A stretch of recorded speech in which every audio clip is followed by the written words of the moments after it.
Assalamu alaikum, this is Sweetie and welcome back to my another brand new vlog. So আজকে ব্লগটা শুক্রবার মানে Friday নাইটে after অফিসের পর থেকে শুরু করেছিলাম। শুক্র শনি রবিবারের একটা 3 দিনের ছোটোখাটো ক্লিপ নিয়ে আজকে ব্লগটি। আর দেরি না করে চলো শুরু করি। সো আপনারা যারা আপুরা জব করেন বা যারা গৃহিণী তারা আমাকে বলেন তারা রেগুলার কী বেসিস রান্নাবান্না করেন, কারণ আমার মাথায় সবসময় ঘুরে, যেহেতু আমি জব করি প্লাস হচ্ছে যে বাচ্চা আছে। সো দেখা যায় যে বাচ্চাদের আসলে কোনো আমরা যেমন এক তরকারি অনেকদিন খেতে পারি, বাচ্চারা তো ওরকম না, ওদের জন্য ডিফারেন্ট টাইমে বিভিন্ন সময় যেটা চায় সেটা করতে হয়। বাট আমার জন্য মানে সব থেকে ভালো হয় ফ্রাইডে নাইটে যদি আমি রান্নাবান্না করে রাখি, আমার পুরো উইকে চিন্তা ভাবনা করা লাগে না। আর যদি ধরেন পুরো উইকে খাবারও কভার না করে ফ্রাইডে নাইটে যেগুলো রান্না করি, মাঝখানে ছোটোখাটো আইটেম লাইক নুডলস বা ঝটপট একটু বিরিয়ানি বসায় খেয়ে ফেলা যায়। সো ফ্রাইডে নাইটে আমি অলওয়েজ ট্রাই করি রান্নাবান্নাটা করে ফেলার, যেহেতু শনি রবিবার বন্ধ থাকে আর শনি রবিবার আমি ক্লিন করা ট্রাই করি। ফ্রাইডে নাইটে রান্নাবান্না করলে একটু নোংরা হয়, তো শুক্রবার নোংরা করে শনিবারে ক্লিন করা ট্রাই করি। আর রবিবার চাই একটু নিজের হাতে টাইম রাখতে, যেহেতু সোমবার থেকে কাজ, তো রবিবারে কোনো প্রেশার নিতে যাই না, জাস্ট রেস্ট করি আর কান্না করতে থাকি ভিতরে ভিতরে, কারণ সোমবার থেকে আবার কাজ। তো ফ্রাইডে নাইটে আমি আমার মেনুতে রাখি জাভিয়ানের জন্য ঢ্যাঁড়স ভাজি আমার খুবই পছন্দ, বাট জাভিয়ান যেহেতু এখন একটু খায়, সো ওর জন্যই আমি মানে ঝাল ছাড়া একদম ঢ্যাঁড়স ভাজিটা করি, ওইটার আমরা কেউ খাই না। আবিরের জন্য ঝাল বিফ কারি করি, ভুনা করি, এটা কারি না। আর হচ্ছে আম্মু বাংলাদেশ থেকে যে ইলিশ মাছটা আনে, সেই ইলিশ মাছটা আমার আর আবির দুজনের জন্যই করি।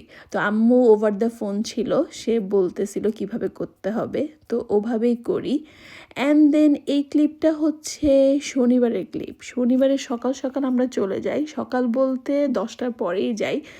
তো যে দেখি যে সালনটাতে এত ভিড়, মনে হচ্ছে অস্ট্রেলিয়ার সব মানুষ এখানে চলে আসছে।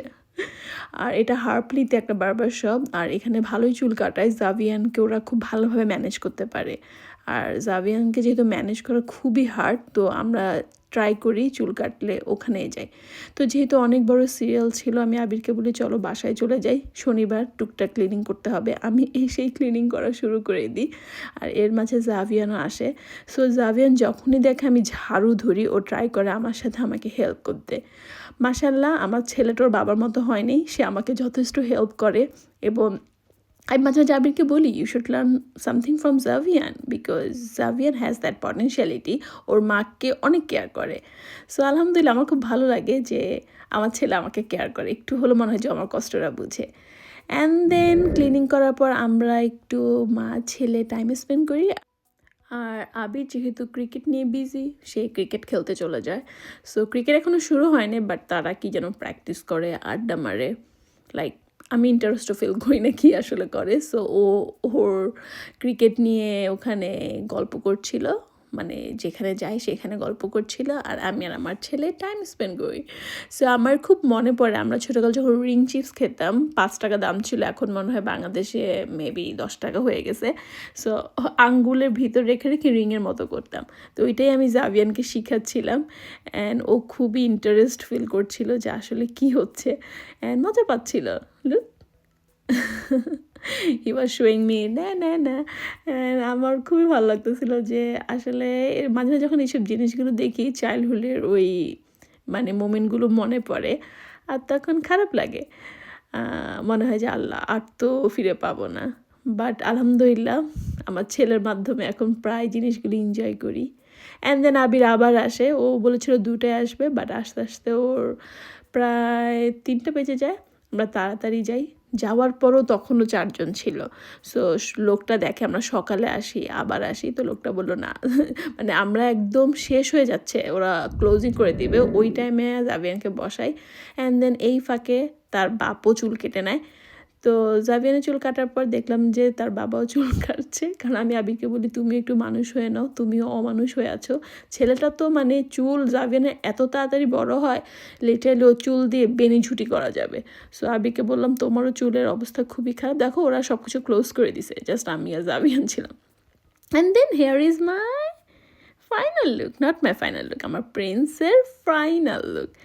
অ্যান্ড এই ক্লিপটা হলো রবিবারে ওই যে সোফাটা যে সে নষ্ট করেছিল, একদম চকলেট মেখে শেষ করে দিয়েছিল, সেই সোফাটাকে আজকে আমরা ড্রেস আপ করাবো। অ্যান্ড আবির তো একা পারবে না, আবিরকে আমি হেল্প করবো, আর আমিও একা পারবো না। সো একা পারলে নয় আমি করে ফেলতাম, আর নাহলে আবির করে ফেলতো। তো আবির আমাকে ডাকছিল, আমি এখানে সাবিনার সাথে একটু মজা করছিলাম, hop little Burnes hop hop hop বলে। অ্যান্ড ও মজা করছিল, আর দেখো ও সবগুলো পিলো এনে আমার বেডরুমে সাজিয়ে রেখেছে। আচ্ছা, এই খেলাটা মনে হয় বাচ্চাদের খুব প্রিয় না? আমার মনে হয় ছোটোকালে আমরা যখন ছিল সব সময় পিলো, তারপর হচ্ছে বড় বড় যে সোফার যে কভারগুলো ছিল, মানে সিট থাকে, ওগুলো যে খুলে এনে আমরা একটার উপর একটা রাখতাম, তারপর খেলতাম, ওখান থেকে জাম্প করতাম। সো জাভিয়ানা এখন ওগুলোই ট্রাই করে। মাঝে মাঝে জাভিয়ানকে বকি করো না, বাট তখন মনে হতো আমরাও তো করতাম, আম্মু কত বিরক্ত হতো, বাট কখনো তো বলতো না করো না। সো আম্মু তো আবার সেগুলো গুছিয়ে রাখতো। বাট জিনিসগুলো এখন আর করতে পারি না, দেখা যায় যে বকা দিয়ে ফেলি জাভিয়ানকে। আমার মনে হচ্ছে আমাদের থেকে আমাদের মায়েদের ধৈর্য অনেক। দেখো এক বাচ্চা নিয়ে কীরকম হিমশিম খাই, আর সেখানে আমরা চারটা বোন, আমি হাত দিয়ে ধরতেছি, পা দিয়ে ধরতেছি। আমার মানে এই সোফাটা মানে ক্লিন তো করা যায়, খুলে তো ওয়াশ করে নিয়ে আসা যায়, বাট এরপরে গুছানো, আল্লাহ। লিটারলি জাভিয়ানকে বলতেছি বাপ তোর কাছে মাপ চাই, আর মানে এটাকে নোংরা করিস না। আর এটা আমরা এতবার ধুইছি, প্রায় মনে হয় 3 বার ধোয়া হয়ে গেছে। এগুলো তো মানে খুলে ধুতে হয় না, বাট আমরা ধুয়ে ফেলছি। দেখা যায় জাভিয়ান দুধ ফেলায়, চকলেট লাগায়, মাঝে মাঝে তো পুপু লাগিয়ে ফেলে। তো জিনিসটা এখন কালারও উঠে যাচ্ছে।